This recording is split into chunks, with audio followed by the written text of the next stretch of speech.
Bueno, ¿cómo están? La idea de este breve video es poner al tanto a aquellos que no pudieron estar en el segundo encuentro en relación a todo lo que estuvimos hablando, intercambiando en ese encuentro. Comenzamos en el segundo encuentro reflexionando sobre el sentido de muchas de las cosas que venimos haciendo, eh, hablando un poco de esto de para qué hacemos lo que hacemos, tomando en cuenta que la situación de pandemia nos puso a todos ante un desafío muy grande y en muchos casos un desgaste eh, realmente atroz. Entonces estuvimos intercambiando bastante sobre esto de encontrarle un sentido a cada cosa que hacemos y no gastar nuestro tiempo en hacer cosas que no están apuntando a los objetivos que tenemos en este momento, por ejemplo, el de la continuidad pedagógica y el generar, sostener y profundizar los vínculos. Recuperábamos esto de que los docentes nos vimos en la situación de sostener la escuela por otros medios, en palabra de Mariana Maggio. Mariana Maggio es una tecnóloga educativa muy reconocida, de la cual yo siempre rescaté al menos 3 conceptos que traté siempre de aplicarlos en mis prácticas docentes. El concepto de enseñanza poderosa, aquella que nos cambia, nos modifica. El concepto de evaluación auténtica, hoy en algunos casos se lo denomina evaluación formativa. El concepto de profesores memorables.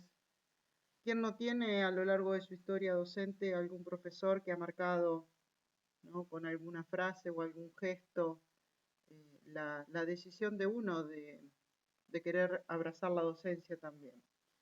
Ella, en una de las últimas conferencias que dio, habló de la necesidad en estos tiempos de pandemia de crear un currículum minimalista. Y con respecto a eso, en el encuentro estuvimos charlando bastante sobre esto de la planificación que teníamos hasta hoy ya no sirve, y entonces cómo hacemos para continuar y qué recortes serían necesarios. Mariana Maggio nos propone que pensemos cuáles son aquellos contenidos que nuestros alumnos no pueden perderse de aprender este año. Y cuando hablamos de contenido no solo estamos hablando de contenidos conceptuales, ¿sí? Podemos también pensar en aquellas capacidades que nosotros creemos que nuestros alumnos no pueden perderse en este año. Durante el recorrido por los primeros encuentros en toda la región, todos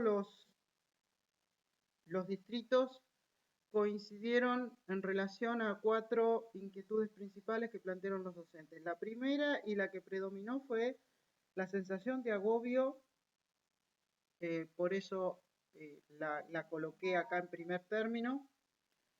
También mostraron una gran preocupación por la cuestión de la desigualdad, esa desigualdad que nos precede pero que nos está condicionando y sobre la cual hablamos después más adelante. El tema de la comunicación y la cuestión de si nuestros alumnos están aprendiendo y cómo saber si nuestros alumnos están aprendiendo. Comencemos con la cuestión del agobio. El agobio, quizás reflexionábamos, viene de querer reproducir en lo en lo virtual, lo mismo que venimos haciendo en lo presencial. Todos los especialistas coinciden en que es imposible, ¿sí?, reproducir la enseñanza presencial en formato virtual.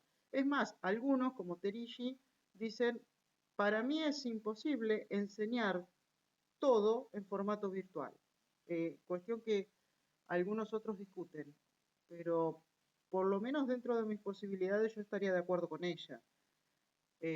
Hay cuestiones que son muy difíciles que se puedan desarrollar en el ámbito virtual o a distancia de la misma forma que se desarrolla en lo presencial.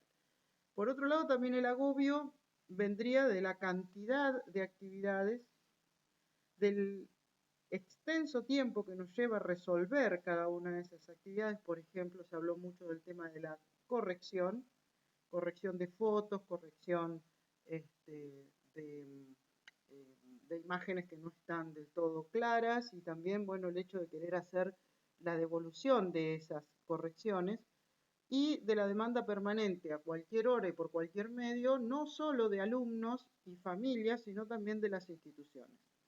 Ante esa situación, bueno, la idea es aprovechar algunas de las opciones que nos permiten siempre, en el marco de los diseños curriculares, disminuir esa situación de agobio. Algunas de estas opciones, por lo menos en el caso de mi distrito, se pusieron en marcha en estas últimas 1 o 2 semanas desde el punto de vista institucional, porque hay mucha cuestión institucional en todo este agobio que está sintiendo el docente.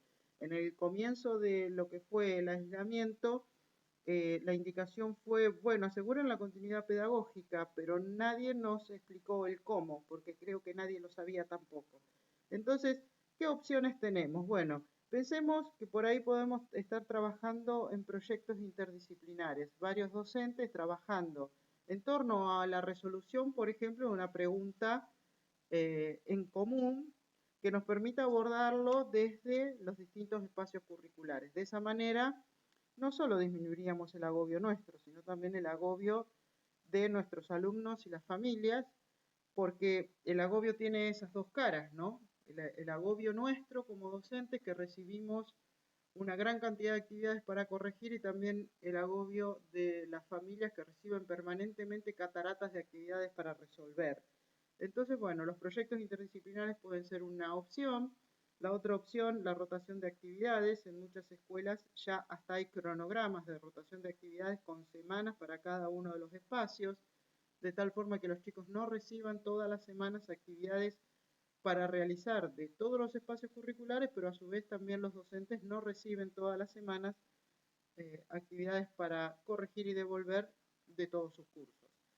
Los trabajos en proyectos transversales, el caso de educación sexual integral, el caso de construcción de la ciudadanía, principalmente de derechos humanos, también puede ser el tema de educación ambiental y el trabajo con efemérides. Todo esto, si uno lo fuera orquestando, digamos, podría disminuir el agobio generalizado que se sufrió y se acentuó mucho en las últimas 3 semanas. Fue mayor todavía esa sensación de agobio. La otra inquietud, que tenía que ver con la comunicación, también dio mucho que hablar y que discutir.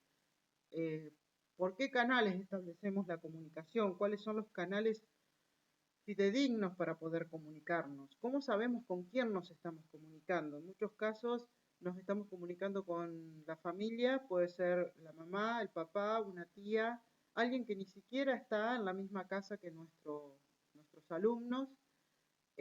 Algunas veces el ida y vuelta no está funcionando del todo bien, y una gran preocupación por cómo garantizar la retroalimentación, que es lo que nos va a permitir finalmente en este último encuentro hablar de evaluación formativa, ¿no? Entre las opciones planteamos, bueno, organizar encuentros virtuales. Yo hice mucho hincapié en que para mí, y esto es una cuestión personal, son encuentros virtuales y no clases virtuales. Yo no estoy en este momento en secundaria dando clases virtuales, sino que simplemente me encuentro con los alumnos para ver cómo están, y el contenido o la temática de ese día es más una excusa que otra cosa a la hora de encontrarme con ellos.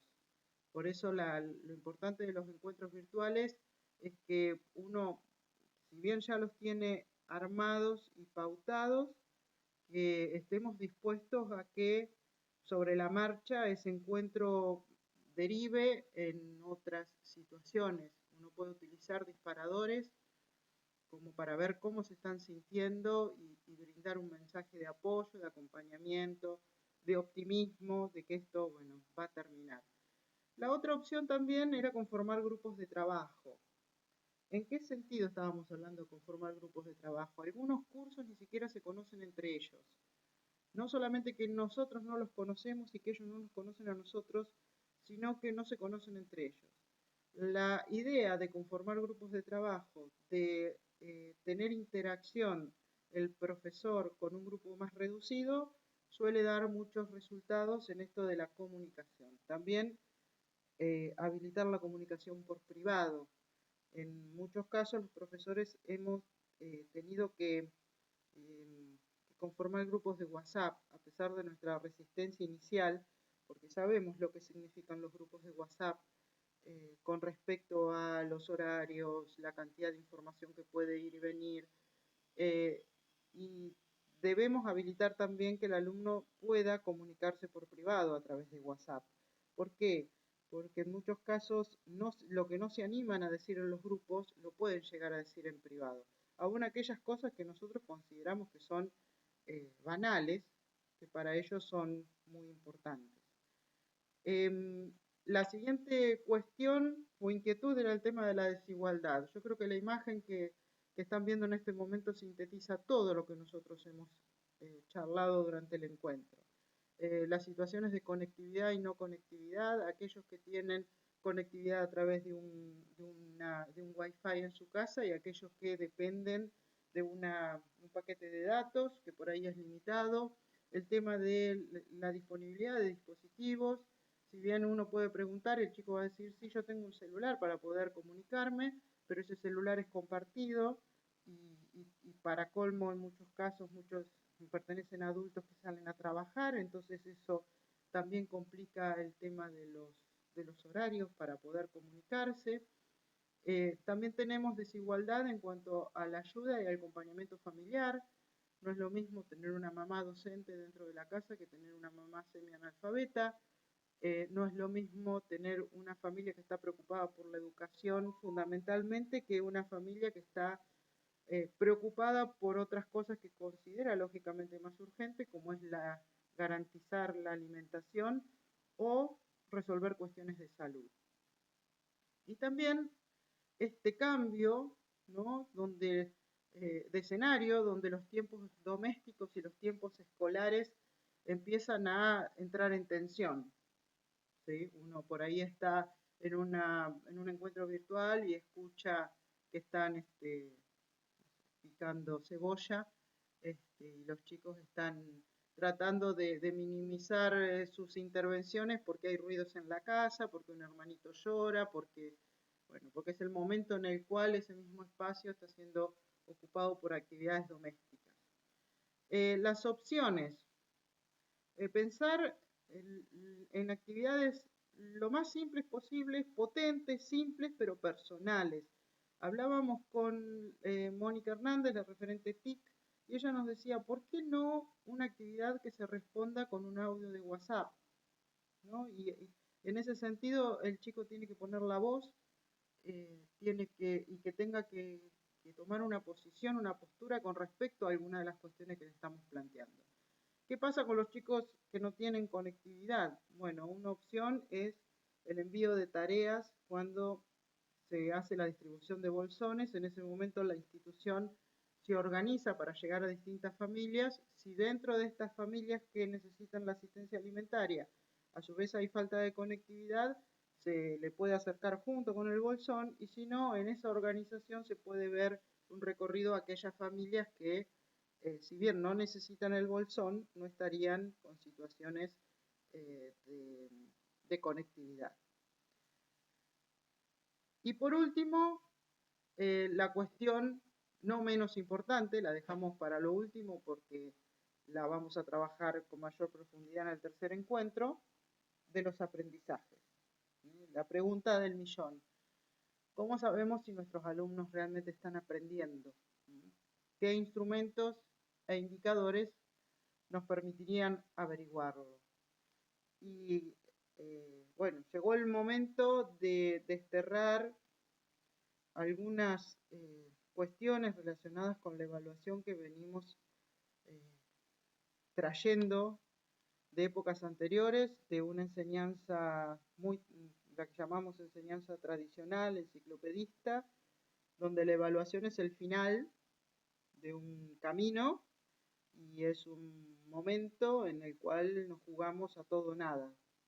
Entonces, bueno, la propuesta para este tercer encuentro fue pensar en nuestro currículum minimalista para ponerlo en común en el tercer encuentro y reflexionar sobre lo que llamamos evaluación formativa,